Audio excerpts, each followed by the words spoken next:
नमस्कार साथियों, जय भीम, गुड इवनिंग। मैं डॉक्टर रतन लाल एसोसिएट प्रोफेसर हूँ हिंदू कॉलेज दिल्ली यूनिवर्सिटी में। इतिहास पढ़ाता हूँ और इतिहास पढ़ाने के साथ साथ एक सामाजिक और राजनीतिक कार्यकर्ता भी हूँ। लॉकडाउन शुरू होने से पहले अमूमन हर दिन हर शनिवार और रविवार को उस समय CAA NRC का प्रोटेस्ट चल रहा था। कहीं ना कहीं मैं अपनी बात रखने देश के कई कोनों में रहता था, लेकिन लॉकडाउन होने के बाद मैं पिछले 3 महीने से अपने कैंपस स्थित अपने घर में ही हूँ। और आज आपके पेज ने, मराठी मुसलमान नाम के पेज ने मुझे इनवाइट किया कि मैं आकर देश में जो हालात हैं, जो हिंसाएं हो रही हैं, एक तरह से लगता है कि प्रायोजित स्पॉन्सर्ड वायलेंस है। और कहिए कि जिस तरीके से दलित, पिछड़े, मुसलमान तमाम के खिलाफ जिस तरह से हिंसा बढ़ रही है, इस पे मुझे आपके पेज ने बोलने के लिए मुझे इनवाइट किया है। आप सबका शुक्रिया, आप सबको बहुत बहुत धन्यवाद। मैं बहुत ही संक्षेप में, बहुत ज़्यादा लंबा नहीं बोलूँगा, क्योंकि क्या स्थिति देश में है 6 साल से और उसके पहले से भी, यकीनन उसके पहले से भी आप समझ सकते हैं, लेकिन 6 साल में स्थितियां बहुत ख़राब हुई हैं। तो आप पूछेंगे कि पिछले 3 महीना में मैं क्या कर रहा था। तो 3 महीने में मैं अंबेडकर साहब को पढ़ रहा हूँ, लगातार उनकी राइटिंग्स पढ़ रहा हूँ। और एक मेरा यूट्यूब चैनल है, उसका नाम है अंबेडकर नामा, लाल की क्लास काम की बात। अगर आप यूट्यूब पे जाएं, अंबेडकर नामा हिंदी में या अंग्रेज़ी में, या फिर लाल की क्लास टाइप करेंगे तो मेरा पे यूट्यूब चैनल दिख जाएगा। और अंबेडकर साहब की राइटिंग को पढ़कर जो अभी जो वर्तमान हालत है उसको मैं समझने की कोशिश कर रहा हूँ, क्योंकि डॉक्टर अंबेडकर ने कहा था कि जो समुदाय अपना इतिहास नहीं जानता वह गुलाम होता है। तो जिसको ज़िंदा रहना है उसको इतिहास जानना बहुत ज़रूरी है। तो मैं पढ़ रहा हूँ, आप जाकर देखिए। और इसलिए मैं कह रहा हूँ कि ज़्यादा नहीं बोलूँगा, क्योंकि उसमें 100 से ज़्यादा वीडियोज़ मैंने 2 महीने के अंदर, 2 महीना भी अभी नहीं हुआ है, करीब 21 अप्रैल को हमने शुरू किया था और अब तक 100 से ज़्यादा 103-4 वीडियो हमने वहाँ पे अपलोड किए हैं। ये जानकर, ये समझते हुए कि हमारे बहुत सारे लोग हैं जो पढ़ लिख नहीं सकते हैं। जो पढ़ लिख नहीं सकते हैं तो कम से कम आप सुन के भी ये बात समझ सकते हैं कि वर्तमान की हालत देश में क्या है। अगर अंबेडकर इस समय होते तो क्या करते, इसलिए मैंने सबको जो है अपलोड किया है वहाँ पे। तो आप जाकर, आप जाइए और उसको देखिए, उसकी समीक्षा लिखिए। चलिए, बहरहाल मैं आता हूँ कि आखिर इस परिस्थिति को समझे गए। मुझे कोई अचंभा नहीं हो रहा है, जितना मैं अंबेडकर साहब को पढ़ता जा रहा हूँ तो मुझे कोई अचंभा नहीं हो रहा है कि जो देश में हालात हैं, कि एक तरफ लॉकडाउन है, दूसरी तरफ सुप्रीम कोर्ट से आरक्षण पे हमला हो रहा है, कई हत्याएं हुई हैं, कई CAA NRC में कई छात्र और कई एक्टिविस्ट की गिरफ्तारी हुई है। तो सरकार और सरकार की जो संस्थाएं हैं, वो संस्थाएं, उनको जो करना है वो ईमानदारी से अपना काम कर रही हैं। उनके लिए लॉकडाउन और कोरोना त्रासदी का कोई मतलब नहीं है। अगर आप डॉक्टर अंबेडकर को पढ़ेंगे तो उन्होंने जब संविधान सभा के सामने जब संविधान पेश किया था 25 नवंबर 1949 को, तो उन्होंने कहा था कि कोई संविधान अच्छा या बुरा नहीं होता है। संविधान को लागू करने वाले जो एजेंसीज़ हैं, उनकी नीयत कैसी है, उस पे निर्भर करता है कि संविधान अच्छा होगा या बुरा होगा। अगर लागू करने वाले लोगों की नीयति ठीक है तो ख़राब संविधान भी अच्छा होगा। अगर लागू करने वाले लोगों की नीयत खराब है तो अच्छा संविधान भी खराब होगा। ये डॉक्टर अंबेडकर बहुत पहले ये बात कह चुके हैं। इसलिए आप सबको जाकर उन पन्नों को पलटना चाहिए और देखना चाहिए। अगर नहीं देख सकते हैं तो कम से कम सुनिए ज़रूर। उन्होंने उसी भाषण में कहा था कि जातियां राष्ट्र विरोधी होती हैं, कि जब तक ये समाज जातियों में बटा रहेगा तब तक भारत एक सशक्त मुल्क नहीं बन सकता है। तो सवाल ये है कि आखिर इन जातियों को ख़त्म करने की जिम्मेदारी किनकी थी। अगर गरीब आदमी चाहेगा कि मैं गरीबी ख़त्म कर दूं तो क्या ये संभव है, ख़त्म हो पाएगा? नहीं।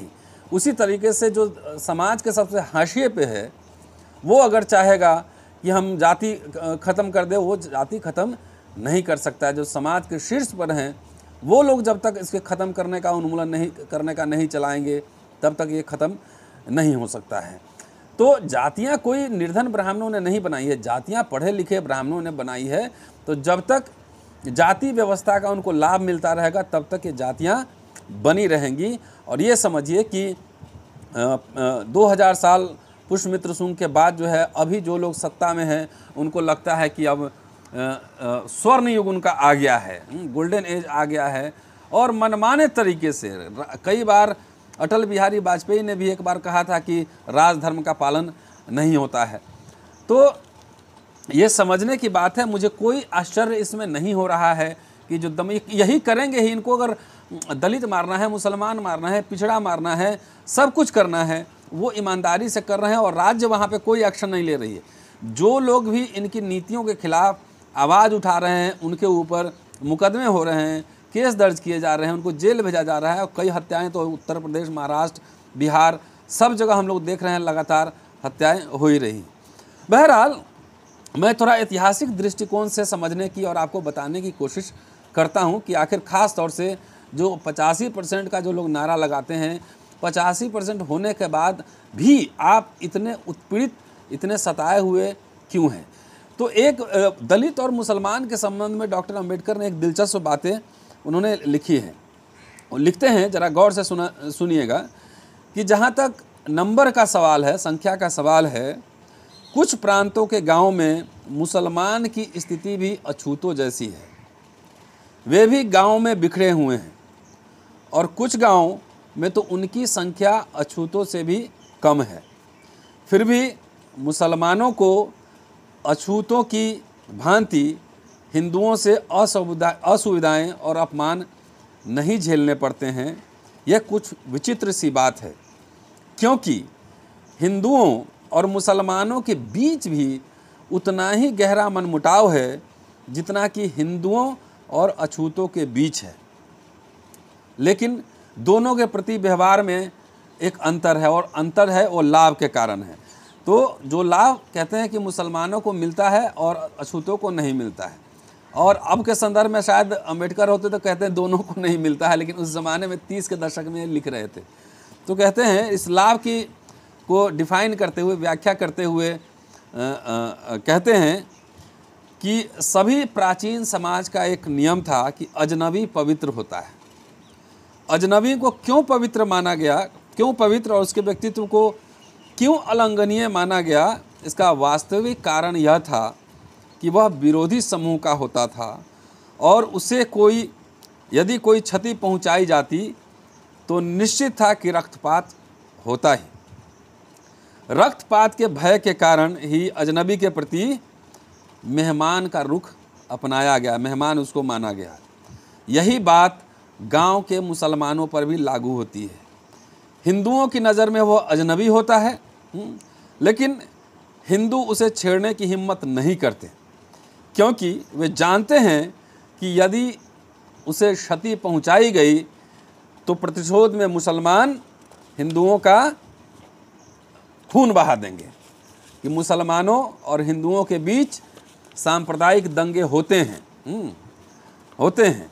और लेकिन तब होते हैं जब किसी मुसलमान को अथवा किन्हीं मुस्लिम हितों को क्षति पहुंचाई जाती है। रक्तपात के इस भय के कारण ही हिंदुओं के गांव में मुसलमान का जीवन सुरक्षित रहता है।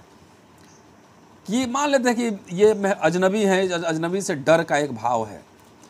अछूतों के बारे में लिखते हैं कि यदि वे किसी अछूत को क्षति पहुंचाई जाए तो उसका प्रतिशोध लेने वाला कोई नहीं होता। अतः अछूतों के प्रति हिंदू कोई भी अन्याय कर सकते हैं और दंड से बच निकलते हैं। इसका कारण है अछूत असंगठित हैं, वे जात पात के बंधन से जकड़े हुए हैं। सवर्ण हिंदू की भांति वे भी जात पात में विश्वास रखते हैं। उसी की वजह से संयुक्त कार्रवाई असंभव हो गई है। ये उन्होंने लिखा। खंड 10 देखिएगा हिंदी वाला, पेज नंबर 174-75 देखिएगा, वहाँ पे ये पूरे आपको वृत्तांत मिलेंगे। अब यह जो विश्लेषण है डॉक्टर अंबेडकर का, इसको सच्चर कमेटी, रंगनाथ मिश्रा कमेटी से जोड़कर देखा जाए तो जो उत्पीड़ित समुदाय है, एक तो दलित जो है हज़ारों साल से उत्पीड़ित रहा है, और पिछले 150 साल में मुसलमानों को एक खास रणनीति के तहत, एक दिन में नहीं हुआ है ये, 150 साल में मुसलमानों को भी धीरे धीरे, जब उर्दू और पारसी कोर्ट की भाषा थी, तो वहाँ देश के सारे जो सम्रांत थे वो सब कोर्ट की भाषा सीखते थे और नौकरी करते थे। लेकिन जैसे जैसे अंग्रेजी का प्रभाव पड़ा, उर्दू और फारसी को धकिया दिया गया, और उसी के साथ साथ मुसलमानों को भी धकियाया गया। तो अब पंचर लगाना, अंडा बेचना, ये व्यवसाय करके वो काम करते हैं। कहीं भी सार्वजनिक संस्थाओं में उनका प्रतिनिधित्व हर समय कम हुआ है। तो इसमें एक नेचुरल अलायंस होना चाहिए, लेकिन नेचुरल अलायंस क्यों नहीं हो रहा है, ये बात समझने की, क्योंकि ये सवाल हम इस व्याख्यान के अंत में हम उठाएंगे और आपसे बात करेंगे कि क्या प्रॉब्लम है कि अल्पसंख्यक समुदाय जो वास्तव में अल्पसंख्यक है वो देश पर हुकूमत कर रहा है, और जो बहुसंख्यक है वो डर के मारे दुबका हुआ है, उसकी मॉब लिंचिंग हो रही है, उसको मारा जा रहा है, उसको कभी देशद्रोही कहा जा रहा है, कुछ भी कार्य। ऐसा क्यों हो रहा है, इसका कारण हम आपको बताएंगे।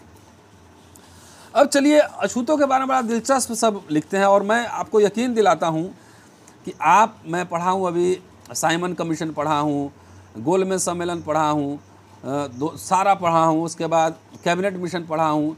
जितने डॉक्टर अंबेडकर ने मेमोरेंडम दिए थे उस समय, उस मेमोरेंडम को उठा कर आप पढ़िए तो आपको लगेगा कि वो 2020 में लिख रहे हैं। इतनी स्थिति खराब अभी भी है, आज़ादी के इतने 7 दशक बाद।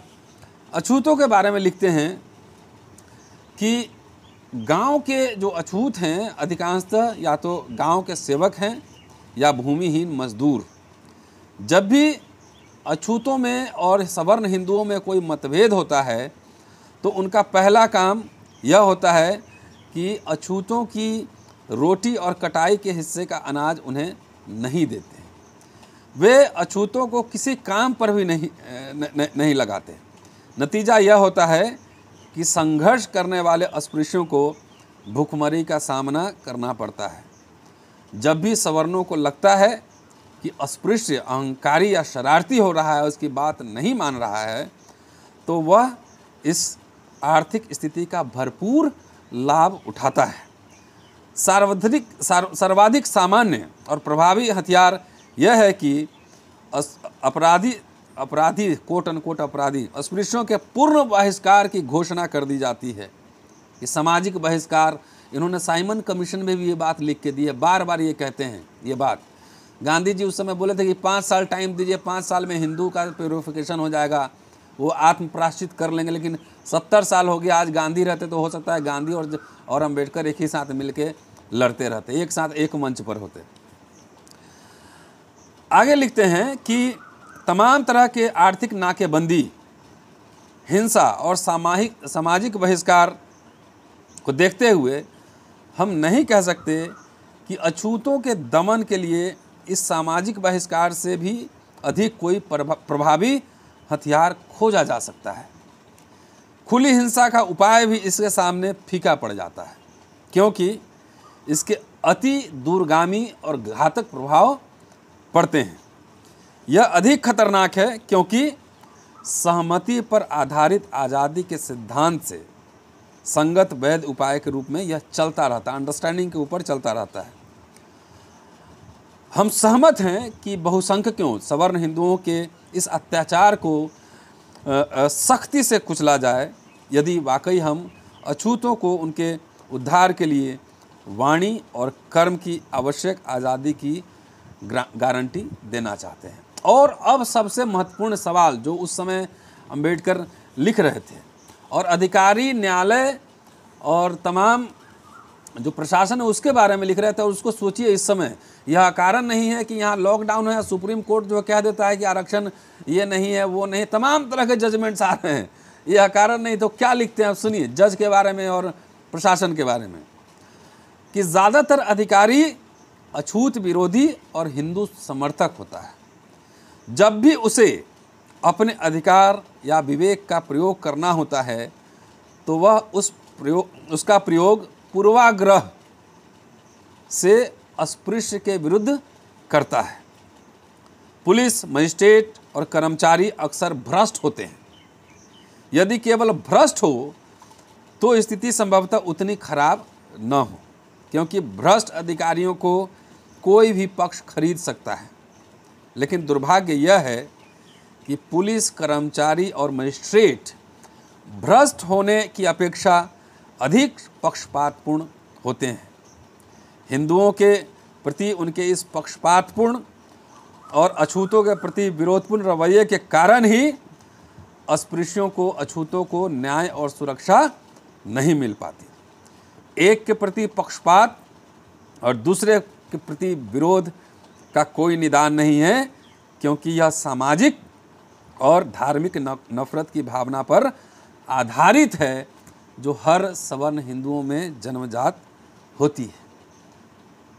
आप जो देख रहे हैं अभी, जो दलित मार रहे हैं, आरक्षण खत्म कर रहे हैं, पिछड़ा मार रहे हैं, मुसलमान पीट रहे हैं, तो ये सब घटना नहीं, ये संकेत है कि सरकार की सारी मशीनरी, सारा प्रशासन वो वैसे लोगों के हाथ में है जो कि मनुस्मृति का शासन लाना चाहता है।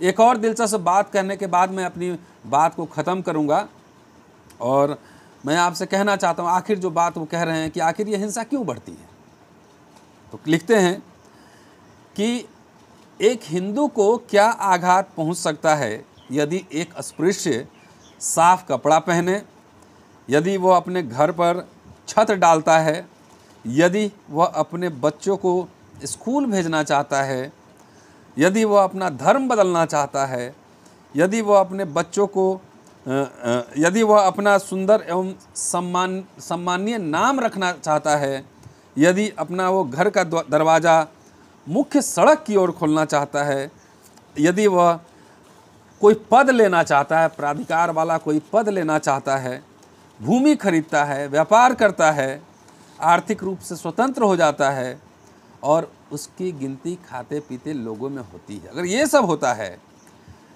तो उस हिंदू को क्या आघात पहुंचता है। तो ये सवाल उठाते हुए वो लिखते हैं कि सभी हिंदू, चाहे सरकारी हो या गैर सरकारी, मिलकर अस्पृश्यों का दमन करते हैं। वो चाहे आपस में वो लड़ते हों, अभी भी सवर्णों के आपसी झगड़े भी होते हैं, आपस में लड़ते हों, लेकिन जब भी अस्पृश्यों, अछूतों का सवाल आता है तो उनको असहाय स्थिति में रहकर आपस में मेल मिलाप कर लेते हैं। तो लिखते हैं आगे, लेकिन जब हिंदू जैसे विनम्र लोगों से बेशर्मी और निर्ममता से आगजनी, लूटमार और हिंसा का सहारा लेकर पुरुषों, महिलाओं और बच्चों पर अत्याचार करने लगते हैं, तो यह विश्वास करना पड़ता है कि निश्चय ही ऐसा कोई बाध्यकारी कारण होगा जो अस्पृश्यों के इस विद्रोह को देखने पर हिंदुओं को पागल बना देता है और वे ऐसी अराजकता पे उतारू हो जाते हैं। तो लिखते हैं अंतिम में कि यदि हिंदू से पूछो कि अगर अछूतों के जीवन में सुधार हो रहा है तो आपको क्या समस्या है, तो वह बोलेगा कि जिसको आप सुधार कह रहे हैं वो सुधार नहीं, हमारे धर्म के खिलाफ विद्रोह है और धर्म की जड़ें शास्त्रों में है। ये है सूत्र समझने के लिए ये क्यों है कि एक अस्पृश्य या एक पिछड़ा मूंछ रख लेता है, अच्छा कपड़ा पहनता है, तो तमाम न्यायालय से लेकर और सरकारी प्रशासन और तमाम मिलकर जो इसको दमन करने में, और ये एक्टिविस्ट होने के नाते मैं भी ये बात कह सकता हूँ।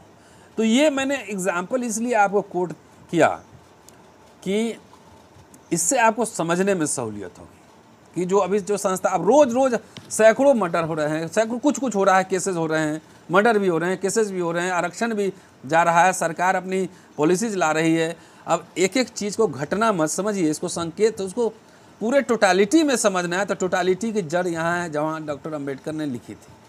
अब दूसरे सवाल पर आता हूँ कि आखिर किससे हम शिकायत करें।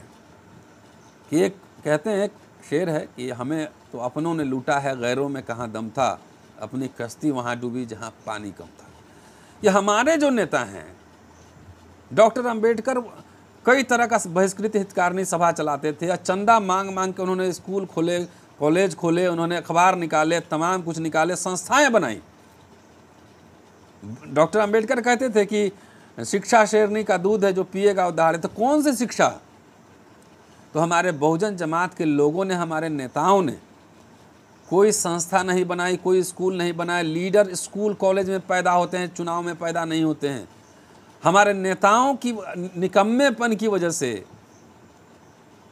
ये स्थिति देखनी पड़ रही है। चाहे कहीं भारत के कहीं भी बहुजन नेता हो, जो भी बहुजन नेता हो, चाहे दलित हो, पिछड़ा हो, मुसलमान हो, ट्राइब हो, कोई भी हो, कि उनकी लड़ाई उनकी व्यक्तिगत मुक्ति की है।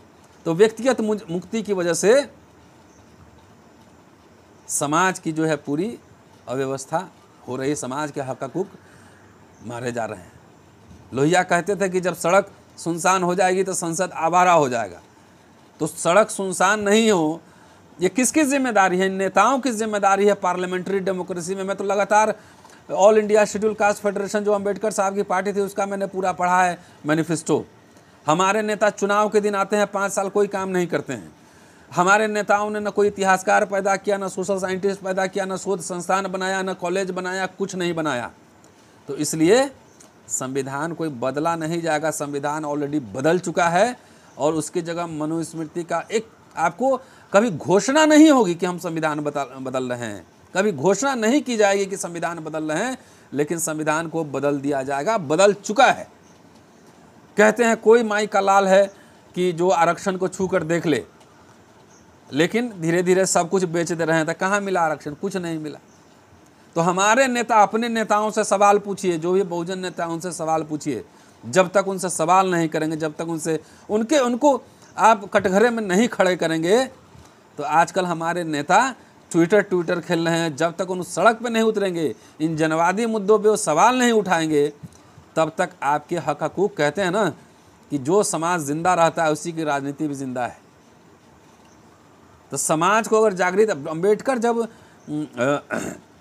चंदा मांग रहे थे बहिष्कृत हितकारिणी सभा के लिए, असामाजिक सेवा संस्थान के लिए, तो उन्होंने कहा, एक जगह लिखा है कि राजनीति मेरे लिए यदा कदा की जाने वाला शौक है, कभी कभी, लेकिन मेरा असली काम है वह है सामाजिक परिवर्तन। आज चाहे महाराष्ट्र के हमारे साथी सुन रहे हों, चाहे उत्तर प्रदेश के, चाहे किसी भी भाग के, आप अपने नेताओं से पूछो कि सामाजिक परिवर्तन करने के लिए वो क्या भूमिका निभा रहे हैं, कौन सा आंदोलन चला रहे हैं, कौन सा शोध टीम बनाए हैं।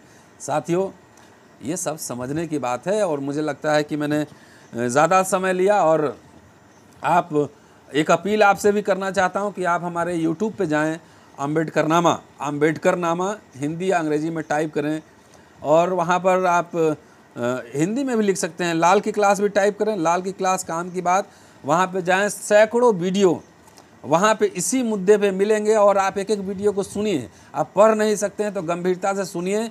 वो 4-4 घंटे लगते हैं 20 मिनट का वीडियो बनाने में, तो आप 4 घंटे, आप जो साथी नहीं पढ़ सकते हैं वो वीडियो देखें, उसको ज़्यादा से ज़्यादा पसंद करिए, लाइक कीजिए और सुनिए, क्योंकि इस व्यवस्था को समझने के लिए पढ़ना ज़रूरी है। और हमारे नेताओं के बीच जो है ना, पढ़ने लिखने की कोई दिलचस्पी नहीं है। जब तक आप अपना इतिहास नहीं पढ़ेंगे, समाज नहीं पढ़ेंगे, जब तक उसको समझेंगे नहीं, तब तक ये समझिए आप खाली चुनाव में MLA MP मिनिस्टर बन जाने से, हज़ारों अंबेडकर के बाद हज़ारों MLA MP मिनिस्टर बने। डॉक्टर अंबेडकर अकेले लड़के सबके लिए अधिकार दे के गए, सबसे बड़ा अधिकार था वोट देने का अधिकार, वो देकर गए। लेकिन इतना हज़ारों IAS IPS कलेक्टर, मंत्री, नेता, अभिनेता सब मिनिस्टर होकर भी वो सारे अधिकार ख़त्म हो गए। इसका मतलब कुछ और है कि जिस समाज के पास बुद्धिजीवी नहीं होता है, इंटेलेक्चुअल नहीं होता है, जो सवाल खड़े करे, तो समझिए उस समाज के जो है हक हकूक और इज़्ज़त कभी बचते नहीं हैं। शुक्रिया साथियों, जय भीम। अच्छा लगा, ज़्यादा से ज़्यादा शेयर कीजिए, लाइक कीजिए, और अंबेडकर नामा भी जाकर देखिए। शुक्रिया साथियों, जय भीम, थैंक यू।